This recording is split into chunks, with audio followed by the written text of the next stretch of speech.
नमस्कार साथियों, हमारे YouTube चैनल में आपका स्वागत है। अपनी तैयारी को एक लेवल अप करने के लिए हमारे चैनल को सब्सक्राइब करें, बेल आइकन ज़रूर प्रेस करें। तो ल्यूसेंट सामान्य ज्ञान theory plus question answer series में आज हम अध्ययन करेंगे मुगल साम्राज्य का, जिसका हम 2 भागों में अध्ययन करेंगे और फिर हम उसके क्वेश्चन आंसर्स करेंगे। तो चलिए शुरू करते हैं। अपनी तैयारी को एक लेवल अप करने के लिए तुरंत हमारे चैनल को सब्सक्राइब करें और बेल आइकन को प्रेस करें, जिससे टाइम से आपको सभी नोटिफिकेशंस मिलते रहेंगे। चलिए तो थोड़ा सा देखिए बैकग्राउंड जान लेते हैं। अभी लास्ट वीडियो में हमने दिल्ली सल्तनत के बारे में पढ़ा था और उसमें हमने लास्ट में ये पढ़ा था कि जो लोधी वंश होता है, जब उसका अंत होता है तो होता क्या है कि पानीपत का जो प्रथम युद्ध होता है 21 अप्रैल 1526 में, उसमें क्या होता है कि जो इब्राहिम लोधी था वो बाबर से हार जाता है और इब्राहिम लोधी के साथ युद्ध के लिए बाबर को बुलाया किसने था, या यूं कह लीजिए कि भारत पर आक्रमण के लिए किसने बुलाया था। तो ये पंजाब का शासक एक तो दौलत खां लोधी था और इब्राहिम लोधी का चाचा आलम खां था। ठीक है, तो अब देखिए ज़रा थोड़ी सी बाबर की बात कर लेते हैं कि बाबर था कौन। तो बाबर ऐसा माना जाता है कि ये तैमूर और चंगेज़ खां का वंशज था। ठीक है, होता क्या है देखिए कि अगर हम बात करें तो एक तो एशिया माइनर वाला जो एरिया है, ठीक है, जिसकी हम बात करें जिसे प्रेजेंट में तुर्की के नाम से जाना जाता है। फिर ईरान का एक ट्रांस आक्सियाना ये एरिया हो गया आपका। ठीक है, फिर उसके बाद आ जाता है आपका अफगानिस्तान, फिर आ जाता है आपका पंजाब। ठीक है, यानी कि जो सिंध तक का एरिया है। ठीक, तो होता क्या है कि जो तैमूर होता था तो वो उसने क्या किया था, साहित्य और कला को प्रश्रय दिया और उसके बाद उसने क्या किया, समरकंद और हेरात में सांस्कृतिक केंद्र जो थे वो बना दिए गए। अब क्या होता है कि जो तैमूर राजवंश था उसकी शक्ति का तेजी से विनाश होता जाता है, खत्म होती जाती है वो। अब क्या होगा ये हमने देखिए पहले भी पढ़ा है, हम शुरू से पढ़ते आ रहे हैं। जब जब कोई ऐसी शक्ति जो कमज़ोर पड़ेगी तो क्या होगा, जो उसके अंडर में राज्य होंगे तो वो क्या करेंगे, वो फिर अपना स्वतंत्र राज्य बन जाते हैं। ठीक है, तो अब यही चीज़ हो रही है कि वहाँ पर क्या हो रहा है कि अलग अलग तैमूरी राज्य उठकर खड़े हो जाते हैं। ठीक है, और क्या होगा भाई, जब अलग राज्य खड़े हो गए तो वो आपस में लड़ेंगे। ठीक, तो अब क्या होता है कि इससे अब 2 नए जो थे लोग बाग वो उभरने लगते हैं। एक तो हो जाते हैं आपके उज़्बेकी। ठीक है, तो ये कहाँ आपके आ जाते हैं, ट्रांसाक्सियाना में आ जाते हैं। ठीक, अब ये क्या होता है, ये मुसलमान बन तो जाते हैं जो आपके ये उज़्बेकी होते हैं। ठीक है, लेकिन अब क्या होता था, ये जो तैमूर लोग होते थे उनको हेय दृष्टि से या नीची दृष्टि से देखते थे, मतलब उनको ये बर्बर और असंकृत असभ्य ऐसा ये मानते थे। ठीक है, अब क्या होता है, एक सफावी नाम का राजवंश शुरू हो जाता है। तो इस तरीके से उज़्बेकी हो गए, सफावी हो गए, इस तरीके से नए नए राजवंश उत्पन्न होने लगते हैं। अब इनके बाद देखिए होता क्या है, 1494 की बात होती है, 14 वर्ष की अवस्था होती है बाबर की, और ये ट्रांस आक्सियाना जो ईरान की हम बात कर रहे थे। ठीक है, अब क्या होता है, ये यहाँ पर एक छोटे से राज्य की गद्दी पर बैठ जाता है बाबर। ठीक, अब क्या हो रहा है कि जो उज़्बेक हैं उनका खतरा यहाँ पर बना हुआ है, लेकिन तैमूर शासक जो है वो उनसे बेखबर है। बाबर क्या करता है, कोशिश करता है कि अपने चाचा से समरकंद को छीन ले। ठीक है, अब ये सब लड़ाइयाँ चल रही हैं। उस बीच क्या होता है कि बाबर की और लोगों से भी लड़ाइयाँ होती हैं, लेकिन वो फिर वहाँ पर अधिकार करने में असफल हो जाता है। वो बार बार समरकंद पर अधिकार करने की कोशिश करता है, ईरानी फौजों की मदद लेता है, ये सारी चीज़ें होती हैं। ठीक है, तो अब क्या होता है कि जब समरकंद पर अधिकार वो नहीं कर पाता तो बाबर अपना काबुल वापस लौट आता है। ठीक है, अब क्या होता है कि अब जो उज़्बेकी होते हैं वो क्या हो गया, यहाँ के सारा अपना स्वामी बन गए। ठीक, अब क्या होता है, जब ये सारी घटनाएं हो रही हैं तो फिर अब बाबर को ये लगता है कि भाई अब कहाँ चलना चाहिए, भारत। क्योंकि जितने भी आक्रमणकारी आए हैं पश्चिम से, मतलब उत्तर पश्चिम वाला जो हमारा रीजन रहा है, तो वहाँ से बाबर को इतना समझ में आ चुका था कि भाई भारत में खूब धन धान्य है और हमें वहाँ लूटने के लिए वहाँ जाना है। ठीक है, और देखिए इतिहासकार अबुल फजल के बारे में हमने सुना है, तो वो बाबर के बारे में यहाँ तक कहता है कि जो बाबर था वो कंधार और काबुल पर राज करता था और उसकी सेना की ज़रूरतें क्या है पूरी नहीं हो पाती, तो इस वजह से भी वो चाहता था कि भाई भारत को तो सोने की चिड़िया कहा जाता था उस टाइम में, ठीक है, पर ये है कि जब कि वहाँ से हम लूट कर लाएंगे जिससे कि हम अपनी सेना की ज़रूरतें भी पूरी कर सकें। ठीक, अब उसके बाद क्या होगा आपका 1570 में 17 की बात करेंगे तो आपकी यहाँ क्या होता है, सिकंदर लोदी की मृत्यु हो जाती है। ठीक है, अब सिकंदर लोदी की मृत्यु हो गई तो उसके बाद आपका कौन है जो शासक बना, तो वो आपका बन जाता है फिर इब्राहिम लोदी। और इसी की हम बात कर रहे थे। देखिए अब हम यहाँ पर आ गए जिस पॉइंट से हम शुरू हुए थे कि इसको हराने के लिए या फिर भारत पर वो आक्रमण करने के लिए जो दौलत खान लोदी था और इब्राहिम लोदी का चाचा, ये भारत में इसको बाबर को इनवाइट करते हैं। फिर पानीपत का युद्ध होता है जिसमें इब्राहिम लोदी जो था वो हार जाता है और बाबर की जो विजय थी वो शुरू हो जाती हैं और यहाँ से मुगल साम्राज्य जो है उसकी स्थापना होती है भारत में। ठीक है, अब हम थोड़े फैक्ट्स देख लेते हैं। तो मुगल वंश का संस्थापक बाबर था। बाबर एवं उत्तरवर्ती मुगल शासक जो थे वो तुर्क एवं सुन्नी मुसलमान थे। ठीक है, शिया सुन्नी हम कई बार डिस्क्राइब कर चुके हैं। अब आप मुझे कमेंट बॉक्स में बताएंगे कि सुन्नी जो होते हैं वो कौन से मुसलमान होते हैं। बाबर ने क्या किया, मुगल वंश की स्थापना की, साथ ही वह पद बादशाही की स्थापना की जिसके तहत शासक को बादशाह कहा जाता था। ठीक है, बाबर का कब से कब तक रहा, 1526 से लेकर 1530 ईस्वी तक उसका शासनकाल रहा। यहाँ भारत की अगर बात करेंगे, इसका जन्म होता है फरवरी 1483 में। इसके पिता जो थे उनका नाम था उमर शेख मिर्ज़ा, ये फरगना के शासक थे। बाबर फरगना की गद्दी पर बैठता है 8 जून 1494 में। 1507 में क्या होता है, ये बादशाह की उपाधि धारण कर लेता है और अब तक किसी तैमूर शासक ने ये उपाधि धारण नहीं की थी। तो बाबर जो था उसके 4 पुत्र थे, हुमायूं, कामरान, अस्करी और हिंदाल। बाबर ने भारत पर 5 बार आक्रमण किया। बाबर का भारत के विरुद्ध किया गया पहला जो अभियान था वो 1519 में होता है यूसुफजाई जाति के विरुद्ध। ठीक है, इसमें क्या होता है, बाबर बाजौर और भेरा को अपने अधिकार में कर लेता है। ठीक, चलिए ठीक है। तो अच्छा, तुगलमा जो युद्ध नीति है वो क्या होती है, देखिए इसमें क्या होता है, पूरी सेना जो है आपकी उसको क्या करेंगे कि बाएं दाएं और मध्य में विभाजित कर दिया जाएगा। ठीक, अब क्या होगा, जो बाईं और दाईं टुकड़ियां होंगी ये आगे चलती हैं, ठीक है, बाकी पीछे चलती हैं। तो इससे क्या है कि सेना को पूरी तरीके से किसी जो आपकी ऑपोजिशन वाली जो सेना है उसको पूरी तरीके से घेर लिया जाता है। इससे जो सैनिक हैं वो चारों ओर से सेना को घेर लेते हैं और इसी जो युद्ध नीति है इसको तुगलमा युद्ध नीति कहा जाता है। तोप खाने का इसने सर्वप्रथम प्रयोग किया था। उस्ताद अली एवं मुस्तफ़ा बाबर के जो 2 प्रसिद्ध निशानेबाज थे जिसने पानीपत के प्रथम युद्ध में भाग लिया था। ठीक है, ये पूछा जाता है इनके नामों को। चलिए अब देखिए बाबर द्वारा लड़े गए युद्ध, तो इसके सीक्वेंस है आपका 26, 27, 28, 29। कई बार ये युद्ध पूछ लिए जाते हैं एक सीक्वेंस में ही लगाने के लिए। ठीक है, तो इसका देखिए एक ट्रिक से आप याद कर सकते हैं कि पानी पी के, खाना खा के, चंदेरी चली, घाघरा पहन के। तो पानी पी के में पानीपत का प्रथम युद्ध हो गया। पानी पी के, खाना खा के, चंदेरी चली, घाघरा पहन के। ठीक है, तो पानीपत का प्रथम युद्ध हो गया 21 अप्रैल 1526 को होता है इब्राहिम लोदी बाबर के बीच और बाबर विजयी होता है। देखिए अपने चारों युद्धों में विजयी हुआ है। ठीक है, खानवा का युद्ध होता है 17 मार्च 1527 को राणा सांगा बाबर के बीच। चंदेरी का युद्ध हो गया 29 जनवरी 1528 मेदनी राय बाबर। घाघरा का युद्ध होता है 6 मई 1529 अफगान और बाबर के बीच।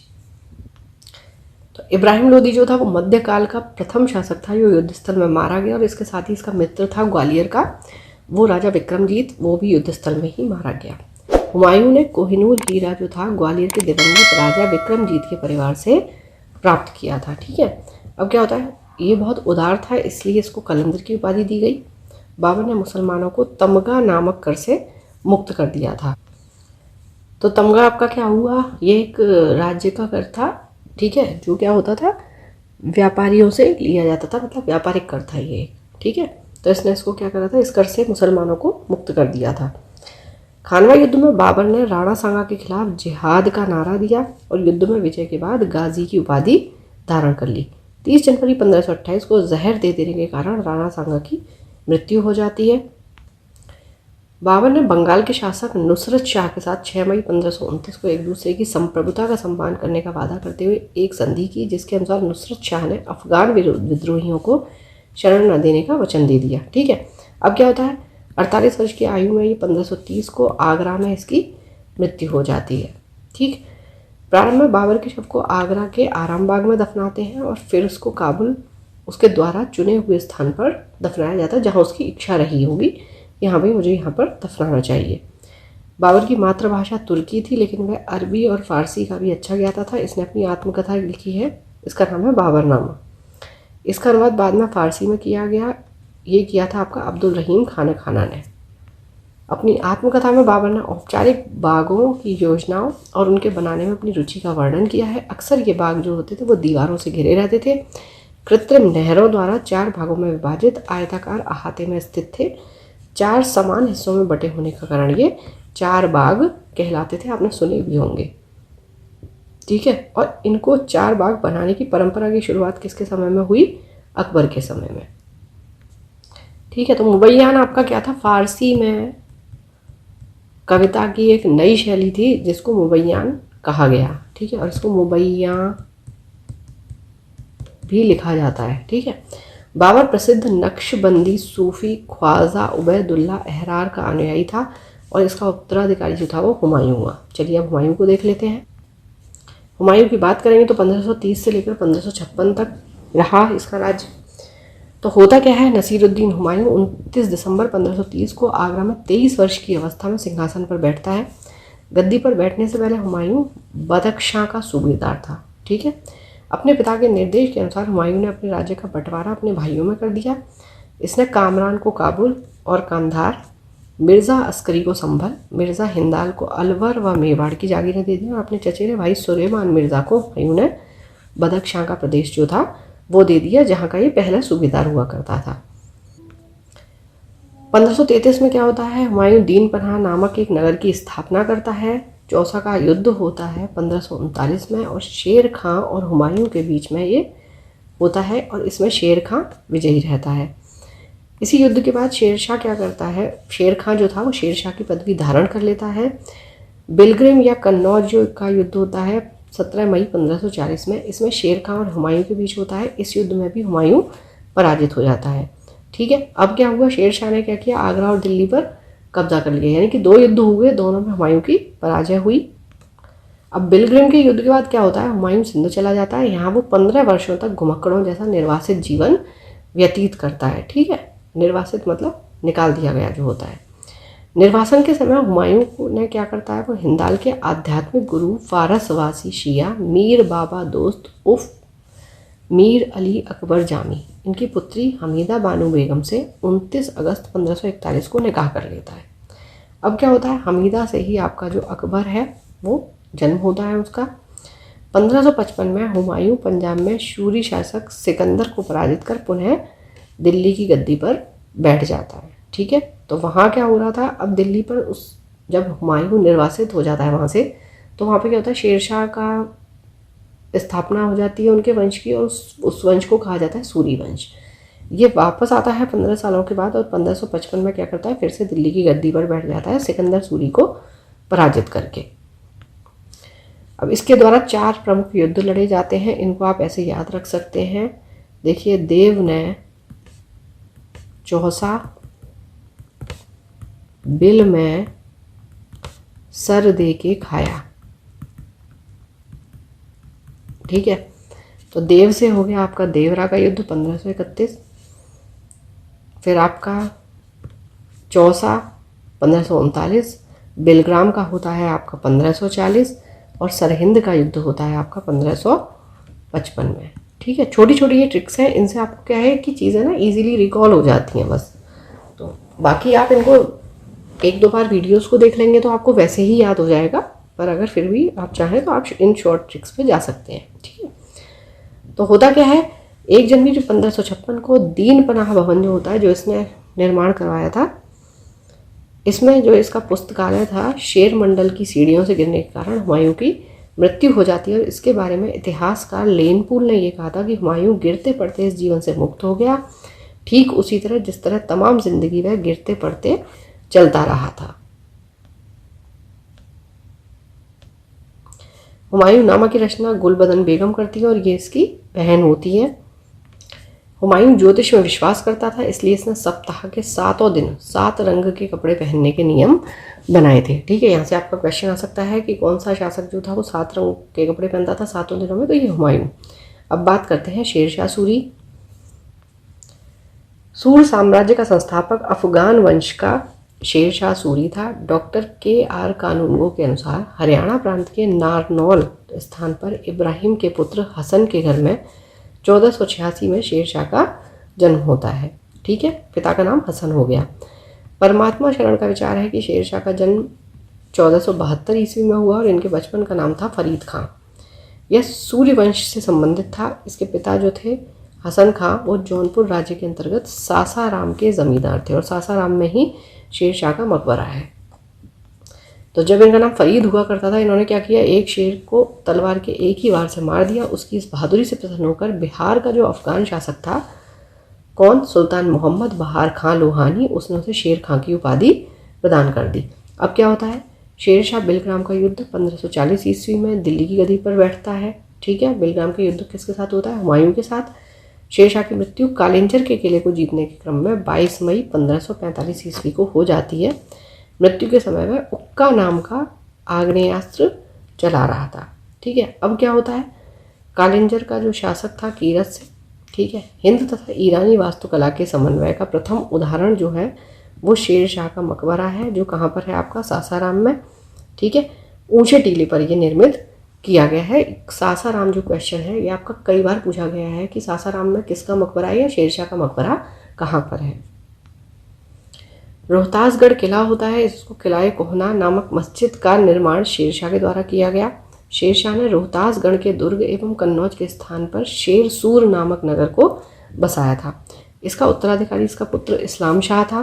शेरशाह ने भूमि की माप के लिए 32 अंक वाला सिकंदरी गज एवं सन की डंडी का प्रयोग किया।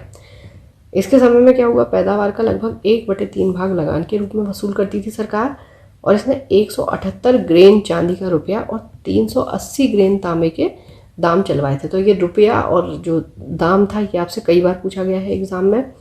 कबूलियत एवं पट्टा प्रथा की शुरुआत शेरशाह ने ही की थी। ठीक है, तो अब ये कबूलियत और पट्टा किससे रिलेटेड हो गया, आपका ज़मीन से रिलेटेड। तो देखिए कबूलियत में क्या होता था कि मान लीजिए जो किसान है, ठीक है, अब उससे क्या होता था, एक सहमति पत्र लिया जाता था और उसमें क्या होता था कि उस किसान को लिखकर मतलब सहमति अपनी देनी पड़ती थी, जिसे कबूलियत कहा जाता था। ठीक है, और उसमें सहमति उसको किस बात की देनी पड़ती थी कि वो राज्य को इतना इतना भू राजस्व देगा, यानी कि जो लैंड रेवेन्यू होगा वो राज्य को इतना देगा, ये उसका कबूलियतनामा होता था। ठीक है, तो शेरशाह ने क्या किया फिर देखिए 1541 में इसने पाटलिपुत्र को पटना के नाम से पुनः स्थापित किया। इसने ग्रैंड ट्रंक रोड की मरम्मत करवाई। डाक प्रथा का प्रचलन शेरशाह के द्वारा ही किया गया।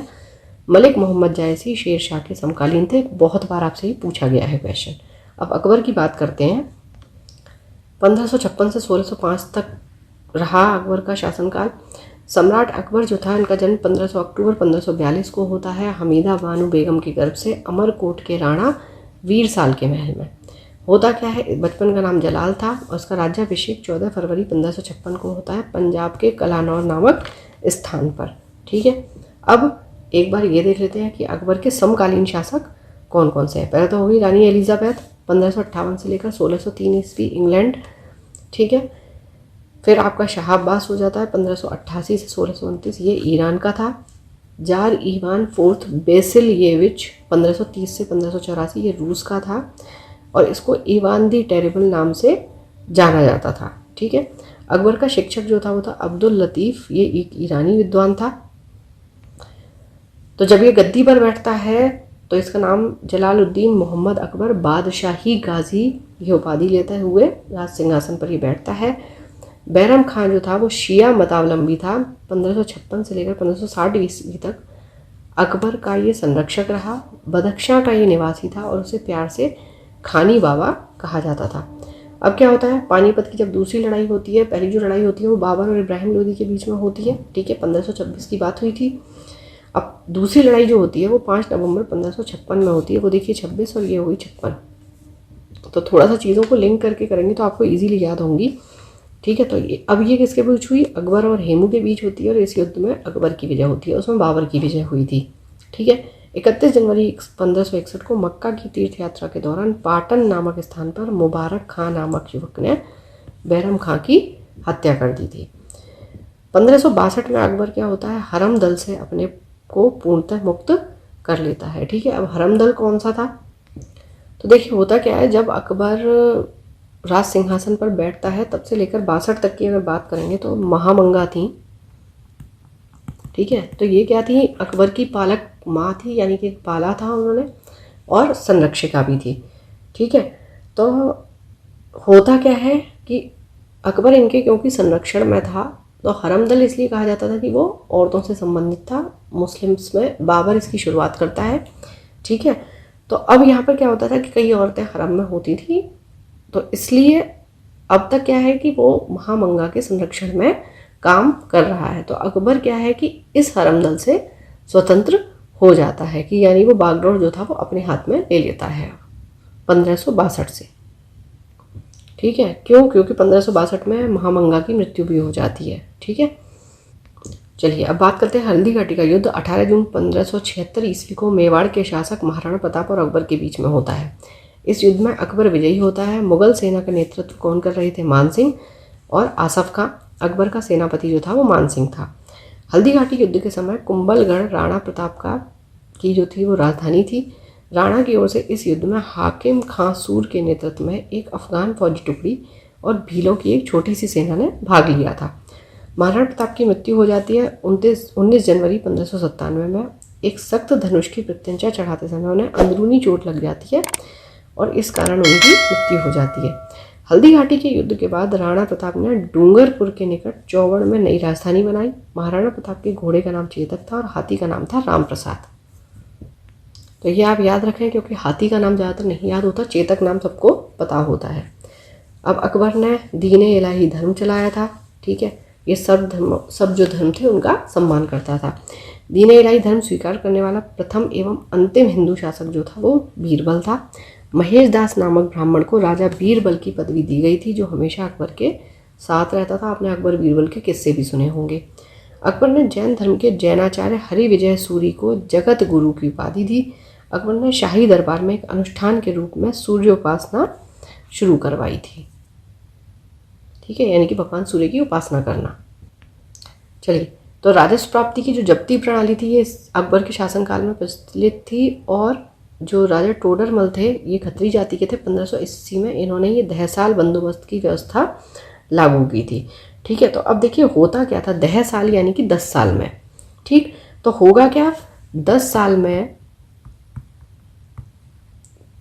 जो किसी भी खेत की या किसी भी जगह की क्या होगा, औसत उपज प्राप्त की जाएगी, ठीक है।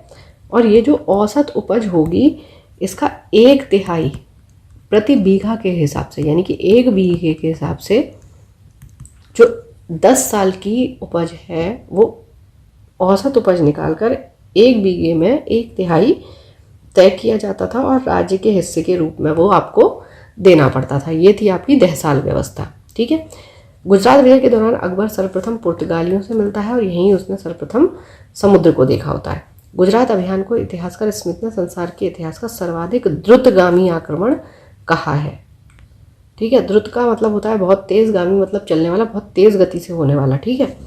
अकबर के दरबार के प्रसिद्ध जो चित्रकार थे उनका नाम था अब्दुल समद। अकबर के दरबार का प्रसिद्ध संगीतकार जो थे उनका नाम था तानसेन। अब अकबर द्वारा जीते गए प्रदेश देख लेते हैं। देखिए मालवा जीतता है, यहाँ का शासक था बाज बहादुर 1561 में, और मुगल जो सेनापति था वो था आगम खां पीर मोहम्मद। चुनार अफगानों का शासन 1562 अब्दुल्ला खां, ठीक है। आमेर भारमल 1562। तो ये क्या करता है, स्वेच्छा से अभिहिंता स्वीकार कर लेता है, जो भारमल होता है। मेड़ता का जयमल था और मुगलों की साइड से था सरफुद्दीन 1562 में, ठीक है। फिर आपका इम्पोर्टेंट हो जाता है मेवाड़, उदय सिंह और राणा प्रताप।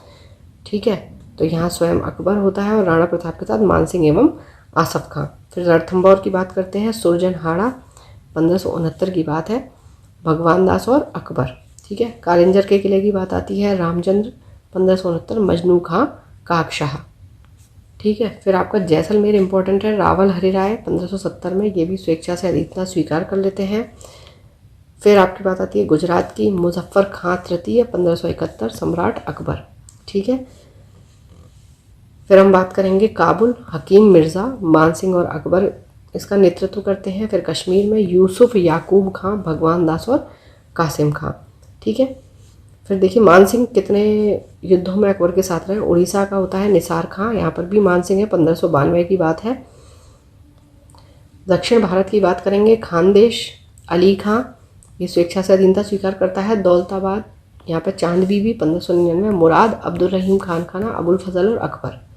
ठीक है, फिर उसके बाद असीरगढ़, बीरन बहादुर 1601 में अकबर, और यह अकबर का जो था वो अंतिम अभियान था। ठीक है, क्योंकि 1605 में अकबर की मृत्यु हो जाती है। चलिए अब अकबर के द्वारा देखिए कुछ महत्वपूर्ण कार्य देख लेते हैं। सबसे पहले क्या करता है, ये दास प्रथा का अंत करता है। कब? 1562 में। ठीक, फिर हरमदल से मुक्ति मिलती है इसे 1562 में, जिसकी हमने अभी बात करी थी, महामंगा वाला। फिर तीर्थ यात्रा कर समाप्त करता है ये 1563 में। ठीक है, यानी कि तीर्थ यात्रा पर कोई कर नहीं लगाया जाएगा। जजिया कर समाप्त कर देता है 1564 में। ठीक है, अच्छा देखिए जजिया कर होता क्या था कि जो इस्लामिक राज्य हुआ करते थे, ठीक है, यानी कि जो मुस्लिम राज्य होते थे वहाँ पर क्या है, मुसलमानों को रहने की इजाज़त है। अब वहाँ पर अगर कोई भी गैर मुस्लिम व्यक्ति रह रहा है तो उसे वहाँ पर जजिया कर देना होगा। पहली बार अगर बात करेंगे कि भारत में किसने लगाया था ये, तो कुतुबुद्दीन ऐबक ने लगाया था। ठीक है, गुलाम वंश में हमने ये चीज़ पढ़ी थी। ठीक है, अकबर जो होता है इसे समाप्त कर देता है, और फिर से अगर हम बात करेंगे तो दोबारा इसे कौन लगाता है, औरंगज़ेब। तो ये तीनों चीज़ें आपको याद रखनी है। सबसे पहले ऐबक लगाता है, फिर अकबर इसे समाप्त कर देता है, और अकबर के बाद औरंगज़ेब इसे दोबारा 17वीं शताब्दी में लगाता है। ठीक है, चलिए फतेहपुर सीकरी की स्थापना करता है। राजधानी का आगरा से फतेहपुर सीकरी स्थानांतरण करता है 1571 में। इबादत खाने की स्थापना करता है तो 1575 में।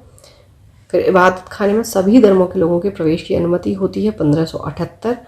मजहर की घोषणा हो जाती है आपकी 1579। ठीक है, अच्छा अब देखिए मजहर की घोषणा है तो इसका मजहर का मतलब क्या होता था कि ये क्या है, एक दस्तावेज या डॉक्यूमेंट होता था। इसके हिसाब से क्या होगा, जितने भी धार्मिक मामले आएंगे उसमें अंतिम जो व्याख्याकार होगा, यानी अंतिम जो डिसीजन लेगा, तो वो कौन घोषित करेगा कि हाँ भाई इस धर्म का ये चीज़ होनी चाहिए, ये अकबर ने अपने हाथों में लिया था।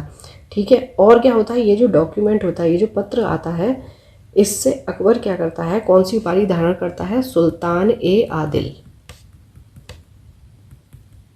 ठीक है, या फिर इमाम ए आदिल, ये आपको याद रखना है। ठीक है, तो इसका मतलब क्या था, ये क्यों दस्तावेज लाया गया था, इससे क्या होगा, जो उलेमा होते हैं, ठीक है, उनके विरोध को कम करने के लिए, और जिससे कि राज्य में गरिमा बढ़ी रहे। उसके बाद दीन इलाही धर्म की स्थापना होती है 1582 में। इलाही संवत शुरू होता है 1583। राजधानी जो होती है वो लाहौर स्थानांतरित कर दी जाती है 1585 में। चलिए अब देखिए अकबर के दरबार में चित्रकार हुआ करते थे कौन, दसवंत और बसावन। अकबर के शासनकाल के प्रमुख जो गायक थे वो थे आपके तानसेन, बाज बहादुर, बाबा रामदेस एवं बैजू बावरा। ठीक है, इसकी जो शासन प्रणाली की प्रमुख विशेषता थी वो क्या थी, आपकी मनसबदारी प्रथा थी। ठीक है, तो देखिए मनसबदारी प्रथा से मतलब क्या है, मुगल काल में क्या, मनसब का मतलब क्या होता है, मनसब अरबी का वर्ड है और इसका मतलब होता है पद या रैंक। ठीक है, तो अब देखिए होता क्या था कि मनसब शब्द से मतलब क्या है, जो शासकीय अधिकारी होते थे या सेनापति होते थे उनका पद जो है वो निर्धारित किया जाता था। ठीक है, अब जो मनसबदार होते थे उन्हें क्या होता था, जो वेतन दिया जाता था वो जागीर के रूप में दिया जाता था। ठीक, अब क्या होगा, ये जो मनसबदार होंगे, जो जागीर इन्हें दी जाएगी वहाँ से ये रेवेन्यू इकट्ठा करेंगे, राजस्व। ठीक है, अब क्या होगा, जब ये राजस्व इकट्ठा करेंगे वहाँ से, तो ये क्या होता था, अपने घुड़सवारों को उसमें से वेतन देते थे। ठीक है, अब क्या हो, लेकिन ये जो इनकी जागीर होगी वहाँ केवल वहाँ से वो राजस्व इकट्ठा करते थे, ना तो वो वहाँ पे रहते थे और ना ही वो वहाँ पे प्रशासन करते थे।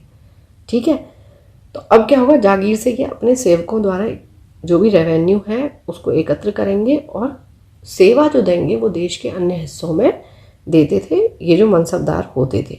ठीक है, और अब मनसबदारी में देखिए क्या होता था, कुछ कुछ ऐसे थे जो नकद लेते थे वेतन, उनको नकदी कहा जाता था।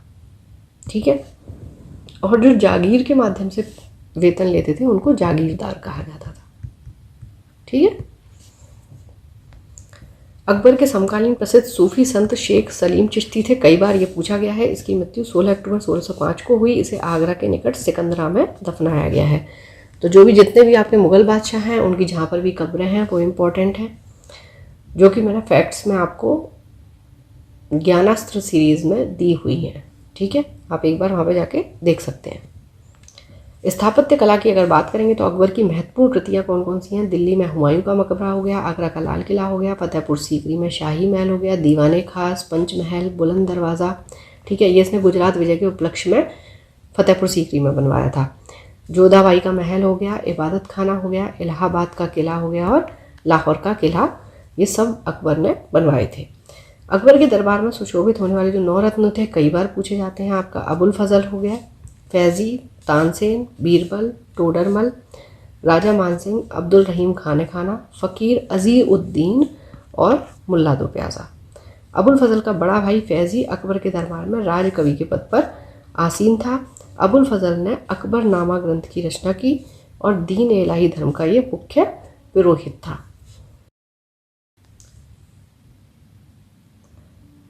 संगीत सम्राट तानसेन की देखिए अगर बात करेंगे तो इनका जन्म 1506 ईस्वी में ग्वालियर में एक ब्राह्मण परिवार में हुआ था। इनका असली नाम था रामतनु पांडे। इनकी प्रमुख कृतियों की बात करेंगे, मियाँ की टोड़ी, मियाँ का मल्हार, मियाँ का सारंग, दरबारी, कन्हारा आदि।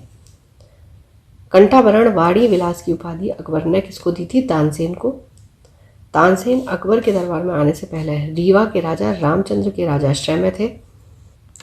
अकबर के काल में स्वामी हरिदास भी एक महान संगीतज्ञ थे। ये वृंदावन में रहकर भगवान की उपासना करते थे। एक मत के अनुसार हरिदास तानसेन के गुरु थे, जबकि कुछ विद्वान हरिदास एवं तानसेन दोनों को मानसिंह तोमर का शिष्य बतलाते हैं। यह भी प्रचलित है कि हरिदास का गाना सुनने के लिए अकबर को इनकी कुटिया पर जाना पड़ा था, क्योंकि इन्होंने अकबर के दरबार में जाने से मना कर दिया था। इनका कहना था कि केवल अपने भगवान के लिए ही वो गाते हैं, दरबार से उनका कोई सरोकार नहीं है। अकबर ने भगवान दास आमेर के राजा जो भारमल के पुत्र थे उनको अमीर उल उमरा की उपाधि दी थी। यूसुफ जाइयों के विद्रोह को दबाने के लिए इन्होंने बीरबल की हत्या हो गई थी। ठीक है, यूसुफ जाइयों का जब विद्रोह दबाया गया तो उसके दौरान क्या हो गया, बीरबल की हत्या हो गई। 1602 में सलीम जो था जहांगीर, उसके निर्देश पर दक्षिण से आगरा की ओर आ रहे अबुल फजल को रास्ते में वीर सिंह बुंदेला नामक सरदार ने हत्या कर दी थी। मुगल सम्राट अकबर ने अनुवाद विभाग की स्थापना की। यहाँ पर नकीब खां, अब्दुल कादिर बदायूनी, शेख सुल्तान ने रामायण एवं महाभारत का फारसी में अनुवाद किया और महाभारत का नाम रज़्मनामा यानी कि युद्धों की पुस्तक रखा गया। पंचतंत्र का फारसी भाषा में अनुवाद अबुल फजल ने किया अनवर ए सादात नाम से, और मौलाना हुसैन फैज़ ने यार ए दानिश नाम से फारसी अनुवाद किया है किसका? पंचतंत्र का। हाजी इब्राहिम सरहिंदी की बात करेंगे तो उसने अथर्ववेद का, और मुल्ला शाह मोहम्मद ने राजतरंगिणी का। ठीक है, किसकी है राजतरंगिणी? कल्हड़ की। अब्दुल रहीम खान खाना ने तुजुक ए बाबरी का तथा फैज़ी ने लीलावती का फारसी में अनुवाद किया है। फैज़ी ने नल दमयंती सूरदास द्वारा रचित कथा का फारसी में अनुवाद कर उसका नाम सहेली रखा। ठीक है, भागवत पुराण का अनुवाद फारसी में किसने किया? टोडरमल ने। अब्दुल कादिर बदायूनी ने सिंहासन बत्तीसी का अनुवाद फारसी में किया। ज्योतिष के प्रसिद्ध ग्रंथ तज़क और तुजुक, इनका फारसी में अनुवाद किया जहान ए ज़फ़र नाम के मोहम्मद खां गुजराती ने। ठीक है, तो तज़क और तुजुक का क्या हो गया? जहान ए ज़फ़र इस नाम से अनुवाद किया गया। अकबर के काल को हिंदी साहित्य का स्वर्णकाल कहा जाता है। अकबर ने बीरबल को कविप्रिय एवं नरहरि को महापात्र की उपाधि प्रदान की थी। बुलंद दरवाज़ा का निर्माण अकबर ने गुजरात विजय के उपलक्ष्य में करवाया था। देखिए, 4 बाग बनाने की परंपरा अकबर के समय में शुरू हुई थी। अकबर ने शीरी कलम की उपाधि अब्दुस्समद को और जड़ी कलम की उपाधि दी मोहम्मद हुसैन कश्मीरी को। ठीक है। मुगलों की राजकीय भाषा क्या थी? फारसी। अकबर नक्कारा या नगाड़ा नामक वाद्य यंत्र बजाता था। जहांगीर। अकबर का उत्तराधिकारी सलीम हुआ जो 24 अक्टूबर 1605 को नूरुद्दीन मोहम्मद जागीर बादशाही गाजी की उपाधि धारण कर गद्दी पर बैठ गया। ठीक है। इसका जन्म होता है 30 अगस्त 1569 को। अकबर ने अपने पुत्र का नाम सलीम सूफी संत शेख सलीम चिश्ती के नाम पर रखा था। ठीक है, इसलिए उसको सलीम कहते थे। जहांगीर को न्याय की जंजीर के लिए याद किया जाता है। यह जंजीर सोने की बनी हुई थी जो आगरा के किले के शाह बुर्ज एवं यमुना तट पर स्थित पत्थर के खंभे में लगवाई गई थी। ठीक है। इसके द्वारा शुरू की गई तुजुक ए जहांगीरी नामक आत्मकथा को पूरा किसने किया था? मोतबिंद खान है। जहांगीर के सबसे बड़े पुत्र खुसरो ने 1606 ईस्वी में अपने पिता के विरुद्ध विद्रोह कर दिया था। खुसरो और जहांगीर की सेना के बीच युद्ध जालंधर के निकट भैरावल नामक मैदान में हुआ था। ठीक है। तो भैरावल का युद्ध आपसे कई बार पूछा गया है। खुसरो को पकड़कर उसने क्या किया? कैद में डाल दिया। खुसरो की सहायता देने के कारण जहांगीर ने सिक्कों के 5वें गुरु अर्जुन देव को फांसी दिलवा दी। खुसरो गुरु से गोइंदवाल में मिला था। ठीक है। अब क्या होता है? अहमदनगर के वजीर मलिक अंबर के विरुद्ध सफलता से खुश होकर जहांगीर ने खुर्रम को शाहजहां की उपाधि प्रदान की। 1622 में कंधार जो था वो मुगलों के हाथ से निकल जाता है। शाह अब्बास इस पर अधिकार कर लेता है। ठीक है। अब नूरजहां की बात करते हैं। ईरान का निवासी था मिर्ज़ा गयास बेग। इसकी पुत्री नूरजहां का वास्तविक नाम था मेहरुन्निसा। ठीक है। 1594 में क्या होता है? नूरजहां का विवाह अली कुली बेग से संपन्न होता है। अब जहांगीर क्या करता है? एक शेर के मारने के कारण अली कुली बेग को शेर अफगान की उपाधि देता है। 1607 में शेर अफगान की मृत्यु हो जाती है और उसके बाद मेहरुन्निसा जो होती है वो अकबर की विधवा सलीमा बेगम की सेवा में नियुक्त हो जाती है। होता क्या है? जब जहांगीर नवरोज़ त्यौहार के अवसर पर मेहरुन्निसा को देखता है तो वह उसके सौंदर्य पर मुग्ध हो जाता है और यहाँ पर जहांगीर ने 1611 में उससे विवाह कर लेता है और विवाह के पश्चात जहांगीर उसे नूर महल व नूरजहां की उपाधि प्रदान करता है। नूरजहां के सम्मान में जहांगीर चांदी के सिक्के जारी करता है। ठीक है। इसके बाद देखिए जहांगीर क्या करता है? गयास बेग जो था जिसकी बेटी थी नूरजहां, उसको शाही दीवान बनाता है। एतमाद उद्दौला की उपाधि धारण देता है उसको। जहांगीर के शासनकाल में ईरानियों को उच्च पद प्राप्त होते हैं। लाडली बेगम शेर अफगान एवं मेहरुन्निसा की जो पुत्री थी जिसकी शादी जहांगीर के पुत्र शहरयार के साथ हुई थी। ठीक है। अब नूरजहां की माँ जो थी असमत बेगम, उसने गुलाब से इत्र निकालने की विधि खोजी थी। ये क्वेश्चन आपका मल्टीपल टाइम पूछा गया है। ठीक है, ध्यान रखिएगा। महावत खान ने झेलम नदी के तट पर 1626 ईस्वी में जहांगीर, नूरजहां एवं उसके भाई आसफ खां को बंदी बना लिया। जहांगीर के 5 पुत्र थे, खुसरो, परवेज़, खुर्रम, शहरयार और जहांदार। तो खुसरो ने तो विद्रोह कर दिया था जिसको बंदी बना लिया गया था। ठीक है। और जो खुर्रम था इसको शाहजहां की उपाधि दी गई थी। ठीक है। इसके जहांगीर के बाद यही फिर मुगल बादशाह बनता है अगला। 28 अक्टूबर 1627 को भीमवार नामक स्थान पर जहांगीर की मृत्यु हो जाती है। उसे शहादरा यानी कि लाहौर में रावी नदी के किनारे दफनाया जाता है। मुगल चित्रकला अपने चरमोत्कर्ष पर थी किस समय? जहांगीर के शासनकाल में।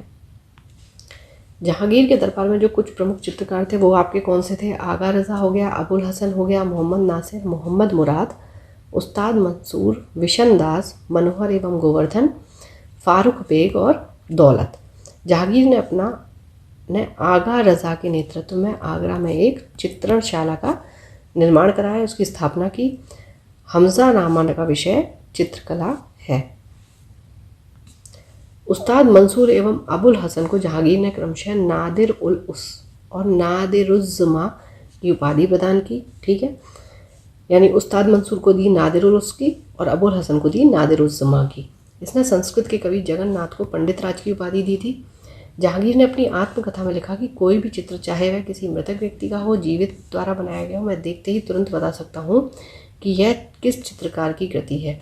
यदि किसी चेहरे पर आँख किसी एक चित्रकार ने, भौं किसी और ने बनाई हो तो भी मैं ये जान लेता हूँ कि आँख किसने और भौं किसने बनाई है। ठीक है। इसके समय को चित्रकला का स्वर्णकाल कहा गया है। एतमाद-उद-दौला का मकबरा 1626 ईस्वी में नूरजहां बेगम ने बनवाया। मुगल कालीन वास्तुकला के अंतर्गत निर्मित यह प्रथम ऐसी इमारत है जो पूर्ण रूप से बेदाग सफ़ेद संगमरमर से निर्मित है। सर्वप्रथम इसी इमारत में पितरा दुआ नामक जड़ाऊ काम किया गया है। ठीक है, ये एक तरीके की पेंटिंग होती है पितरा दुआ, इसमें जड़ाऊ काम किया जाता है। ठीक है, इसमें देखिए होता क्या है, चाहे लकड़ी हो, संगमरमर हो, इन पर जो कलर्ड पत्थरों से जो जड़ाऊ काम किया जाता है उसको हम पितरादुरा के नाम से जानते हैं। अशोक के कौशाम्बी स्तंभ में, जो कि वर्तमान में प्रयाग पर है, समुद्रगुप्त की प्रयाग प्रशस्ति तथा जहांगीर का लेख उत्कीर्ण है। ठीक है, जहांगीर के मकबरे का निर्माण किसने करवाया? नूरजहां ने। जहांगीर के शासनकाल में कैप्टन हॉकिंस, पहला अंग्रेज सर टॉमस रो और विलियम फिंच एवं एडवर्ड टेरी जैसे यूरोपीय यात्री भारत आए थे।